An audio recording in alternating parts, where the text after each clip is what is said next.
You said you was battling alcoholism, man. You was battling quitting. You put the bottle down, man, to go into this. You had to learn how to rap all over again. How long did it take you to record this album? Oh, shit, like 9 months. Mm. I started July 4th of 2023, had it done by the end of November. And who handled the production? Because you produce a lot of your own stuff too, right? I produced the whole thing because one of my boys told me, he said, man, you should just produce the whole thing like you did the first one.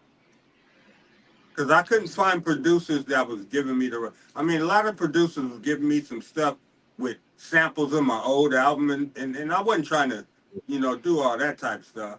Right. You know what I mean? Remaking beats from the old album. I'm like, bruh, I want to be modern with this. Yeah, do your own shit. Like, so they coming to you with Low to the Brain Part 2.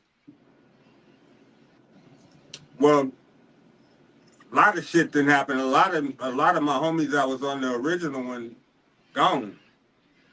Mm-hmm. Because you started off, because I remember the crew, Baby Riggs, he gone. Baby Riggs, Mr. Doctor, he gone. And we not gonna mention the other cat, but he got his situation, man, and that's a lot right there. That's trauma. Your crew that you started off rapping with ain't even here no more, literally. When you revisit the album. Locked up, hiding. One's hiding, a couple of them locked up.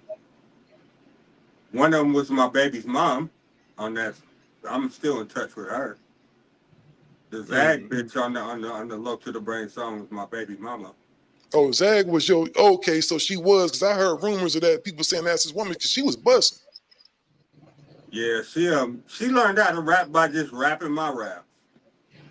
Just started writing her own shit after a while. So she finally got good enough for me to get on the song. That was actually her first song she got on. Yeah, that's a big record for her. I bet her head got big in the mother. Oh, she's still living off those dreams with her crazy head. That's crazy, man. So you produced this whole thing. I'm gonna tell you, man, first of all, I'm not gonna lie, Lynch.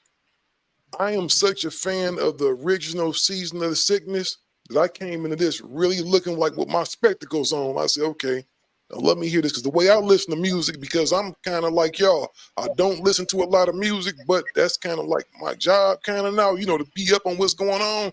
So it's some dudes that I listen to, but I listen to it like this. I listen to usually 30 seconds of a song, then on to the next one, verse to the hook. That's all I care about, right? This one, by the time I got to I've Changed, I was listening to it all the way through, because you got so much deep shit you saying in there. I've Changed is a real personal record, man. You address a lot of stuff in there. Yeah. You address a situation, and I like the way you do it, because you do it to where you not like telling, but you telling a story. You talked about a studio getting broken too, and you let somebody breathe. Yeah. Yes, sir. And you let somebody breathe, then you addressed, like, you dealt with the death of your sister, man, and you handle your grief in a really unique way, man. It's almost like it's as scary as your music sound, it's almost comedic in the same tone, because you got a lot of satire in your stuff. Yeah, I try to keep it cool, but that second verse was kind of hard to write, because like that happened a while ago. You know what I mean? And for me to bring that back, I had to get in this certain headspace for a second that I didn't really want to get in. But that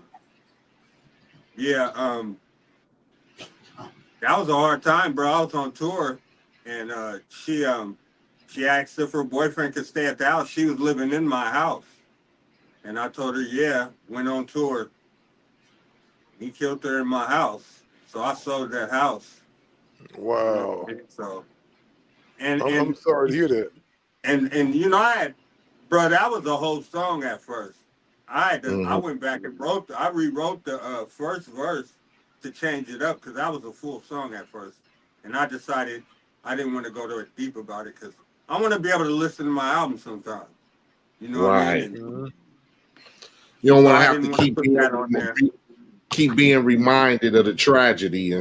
you know, Yeah, who wants to yeah. have to keep reminding themselves of tragedy. So definitely. Because Yeah. that's what hip hop is. Hip hop is definitely the soundtrack to our experiences. Definitely. As far as my Oh, yeah, my thoughts and my albums, yeah.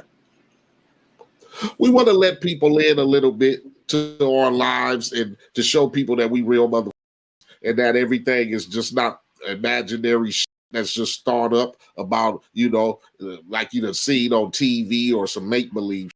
So we give you bits Yeah. and pieces and we even gonna tell you the struggle sometime. And it's how we deal with, not having to get out here and resort to the street shit like we used to, or had the first mother mind to do. You get me? Because your mind state is first to result into doing some shit that you have been taught is by the code, so to speak. You get me?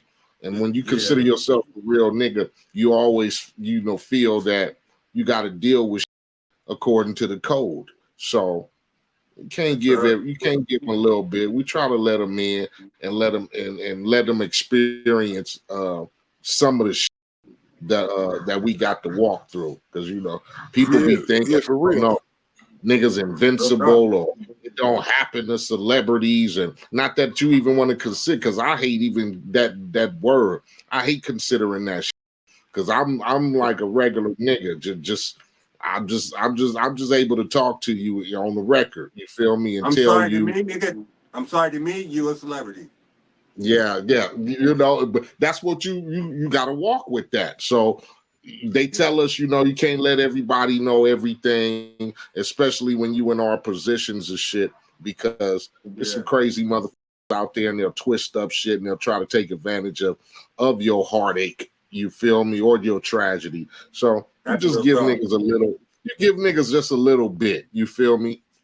That's real talk. Because you never know, it'll be a motherfucker 2 years from now, call themselves wanting to diss you, and then they taking your pain and your tragedy and trying to use it against you in a diss record and shit like that. So you can't let motherfuckers. You can't let them motherfuckers do everything. I'll tell you, Lynch, your whole heartache, man. Real talk. You did the viral record. That's a crazy ass. That record right there was crazy too. I just trip on how you handled the production, road, because you ain't falling. If anything, I dare to say that you were a better rapper than you were back then. And you was dope. You know You was what? phenomenal to me back then. It's funny you say that too, because like part of the decision to even do a part two, because everybody, even part twos of movies, it probably ain't gonna be as good. You know what I mean?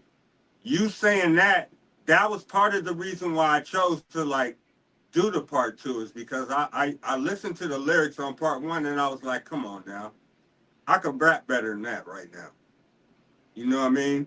So that was bruh, it's a crazy you say that, man. That was like 50% of the reason why I decided to do a part two. Gangster Chronicles, we gon' tell you how it goes. If I lie, my nose will grow like Pinocchio. We gon' tell you the truth and nothing but the truth.